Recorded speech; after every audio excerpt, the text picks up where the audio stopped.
Hello guys, welcome to Ashley Lancelot Show. This video is basically going to be about 30 years. Well, I've been doing it for almost 30 years that I was alive. 30 freaking years. I'll be 30 on Saturday.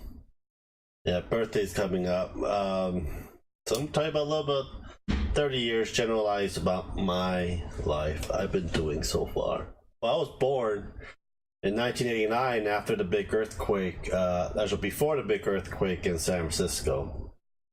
They destroyed a lot of buildings, got on fire.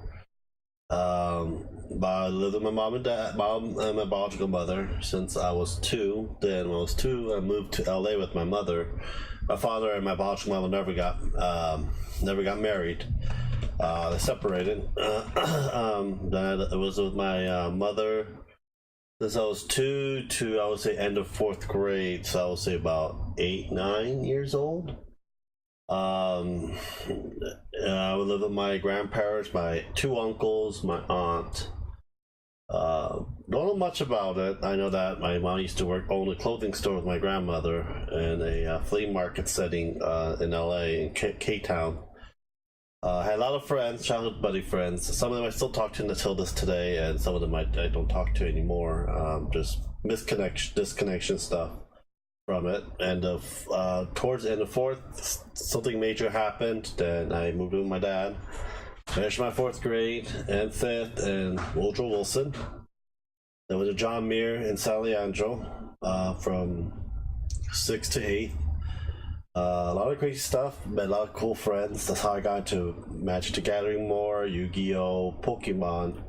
Pokemon came out in the 4th grade, I would say. The card game actually came out in the 4th grade, and basically from there, you know, my dad got me into Magic the Gathering.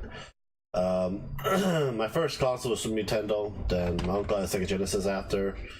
I never played the actual Sega Genesis much because my dad had the Sega Genesis when I visited him every summer and Christmas. So I played the hell out of a Sega Genesis before, and he had a Nintendo. And I played Nintendo from him. My dad got me a PlayStation 1. I think my mom got me the N64 and the GameCube. My uncle got me the N64. My uncle gave me the N64. My mom gave me the GameCube. That's pretty much the latest console I ever owned throughout until I moved out and so on. Finished my 4-year in high school. I did a lot of volunteer service. I was in Key Club, Interact, and Octagon. I started my own Dungeons & Dragons club with the help of my friends in high school. I was part of the robotics club. We were the first one, and we did the first year in the first robotics competition, UC Davis. We beat the Mythbuster. Mythbuster sponsored a team. They were there to help support this all-girls team. We beat them. We flipped the robot, and happy about it. We won the Rookie Award. I was then after I did summer camp in Berkeley for robotics. I had my first part-time job when I was in freshman. Forged a lot of my dad's signature to do that. I forged a lot of my dad's signature, and I finally caught up. My dad got pissed, but yeah, I was making money. I worked at my first job was a morning star program in the Woodrow Wilson for tutoring. Then I went to Onawan Barbecue. Then I worked the remainder 3 years of my high school life in Exploratorium in San Francisco. They moved to the Piers a while ago. Then from there, you know, after high school and stuff, you know, I know everything. I basically moved out.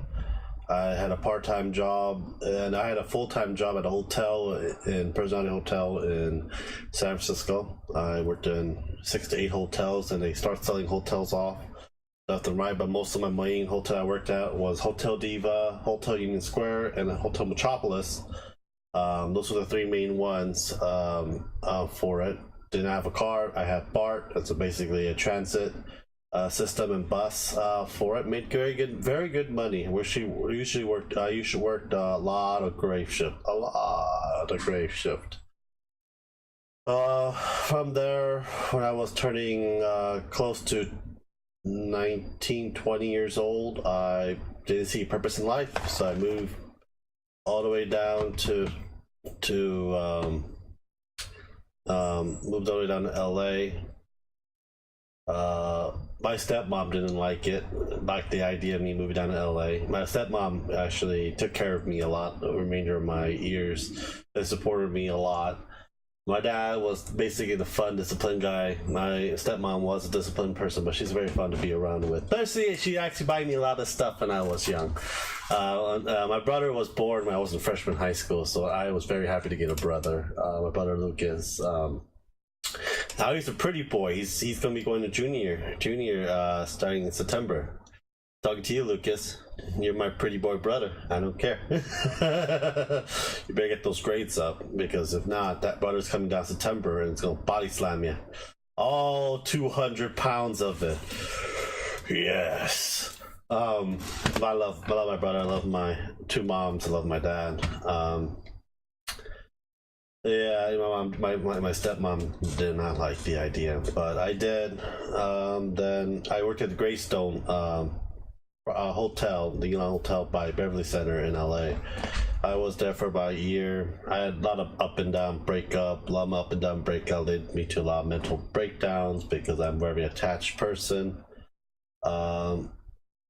Then basically I joined the military. I was in the military for 5 years. The first year and a half, 2 years, I met Ashley in my military life and married her within 6 months. My dad wasn't too happy. My stepmom wasn't too happy. My biological mom was not too happy. That was a huge problem. I told him I got married. Yeah, it was a huge problem.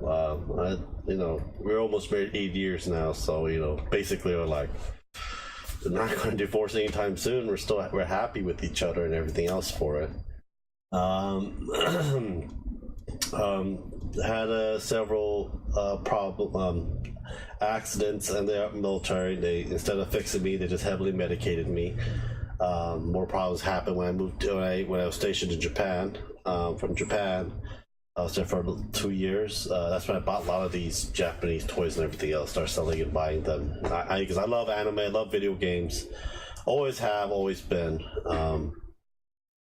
Then I got med boarded out because I was too broken physically and mentally. Almost destroyed a hangar, burned everything down with me included within it. I literally just took off all the meds that basically affected me and hurting me and destroying my innards. So I stopped taking a lot of the medication that they gave me now. I refuse to take it because it's one of those things that it should not be, it should help me, not harm me in a way. From there, after the military, I think I got out in 3 years ago. I left the military 3 years ago, getting my health back, going first time to the VA. Stayed with my dad for about, I'll say less than a year. Dad and my stepmom for less than a year. I think they were happy to see me back. Did not like how I came back from the military. Then we moved to Citrus Heights. Take care of my biological mom's a very problematic surgery. She needed it done. She has medical problems. She had pre-cancer uterus, had to get it removed. I heard it was very common amongst women. That she got that done. Now she lives with me. Went to Reading. There was 2 fires. Napa fire we were in. Citrus Heights and Napa Valley is very next to each other. And then next year, the year after that was the car fire because we were in Reading, and there's like freaking we had to evacuate from our home. Then from there we decided I didn't really want it to, but I actually wanted to. We moved all the way to South Carolina. That's where we're at right now. So we're up and down with bills, try to play catch up for everything else as well. If we were in Reading, probably moved to Oregon. Oregon would be a hell of a lot more better than here, but oh well. That's one of those things that basically happened in my 30 years, but I'm letting you guys know right now that no matter what happens, always think high, always be, look in the sky. There's people that's worse off than me, I'll tell you that. There's people that's worse off than you. Just make the best of the situation that you have, ask for help, reach a hand, help someone else down, good things will happen back to you. I believe in karma. I do believe in karma. I don't believe in a god, but I do believe in karma. So that is basically a little bit of a summary about my 30 years. And I have probably another 30 years. See how life will go through. Hopefully I have a kid by very soon. Within 2-4 years, I will at least have 1 or 2 kids. That's my main goal, have 1 or 2 kids. So when I get old and they put me in a nursing home, they will pay for it. They will pay for every single cent. And I will nag the hell out of them when I raise them for 18 years of their life. I raised you for 18 years. You're supposed to take care of your own daddy and mommy. You know that, don't you? But yes, that's basically my plan. Is going to be, and also having another kid, play D&D with us when he grows up fully. And I don't know, I got into Dungeons and Dragons, comic books, and everything else due to my uncle Henry and my dad. My brother did not care for those things. He did when I was a kid, but when he grew older, he didn't care for those. I was very shocked that there's going to be like another version of us, but I guess not. No, you got to have that name brand shit to school and all that crap. I didn't care about how I dressed or my hair was. That was just me growing up. I really didn't care. That's probably because I grew up in LA and San Leandro. I don't know, but it's weird. I don't know how my kid's gonna turn out to be. Who knows? Whatever he is, whatever he wants, whoever he loves, I don't care. I'll love him the same as my own child and support him in any ways as possible. I guess I can, but he will be disciplined. If he does anything bad and he fails school, one discipline will fix it all. He has to play Dark Souls for the rest of his remaining years and die multiple times in agony and pain. Yes. Well, anyhow, guys, subscribe, like, and share. Let me know what you guys think. And if you're like, if you want to talk a little bit about yourself and your history and stuff, don't put anything personal. Just say like generalization, like, I start, life sucks. Here's why, being an adult responsibility. I thought it would be fun and games. Though I want to be a kid, stuff like that. But nothing to think that you don't want other people to know about and stuff like that. Because I know I have a lot of stories that I'm probably gonna put down later on, but right now I'm not gonna put too much personal crap in here anyways. Well, anyhow, guys, thank you guys for watching. Subscribe, like, and share, and I'll talk to you later. Bye.